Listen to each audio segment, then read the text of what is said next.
అందరికీ వందలండి. అందరూ ఆనందంగాను, ఆరోగ్యంగా ఉండాలని ఆ దేవుని వేడుకుంటున్నాను. నా పేరు బ్రదర్ ఉమ్ముడు చిన్న తుని. అదేవిధంగా ఈరోజు ద్వితీయోపదేశకాండము 28వ అధ్యాయము 6వ వచనము. నీవు లోపలికి వచ్చినప్పుడు దీవించబడదువు, వెలుపలికి వెళ్ళినప్పుడు దీవించబడదువు. మనం ఇంటి లోపలికి వచ్చినప్పుడు దీవించబడాలి. అదేవిధంగా ఇంటి బయటికి వెళ్ళినప్పుడు కూడా దీవించబడి మనం ఆశీర్వాదం పొందాలి.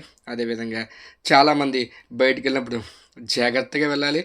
తమ పని, తన వ్యవహారం, తన ఉద్యోగరీత్యా, వ్యాపారరీత్యా చూసుకుని మనం దేవుళ్ళ ఎదిగి దీవించబడాలి తప్ప మనం బయటికి వెళ్ళినప్పుడు బయట ఎన్నో లోక పాపాలు ఉన్నాయి. ఆ పాపంలో పడకుండా చాలామంది మనం ముఖ్యంగా కూలి పనులకు వెళ్ళిన వాళ్ళు, ఉద్యోగం చేసేవాళ్ళు, వ్యాపారస్తులు మరి ముఖ్యంగా త్రాగుడికి బానిస అవుతున్నారు.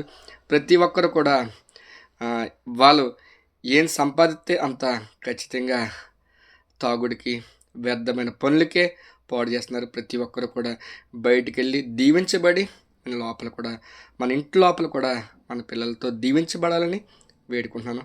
ఈ చిన్న వాక్యం దేవుడు దీవించిన కాక అందరికీ వందాలండి.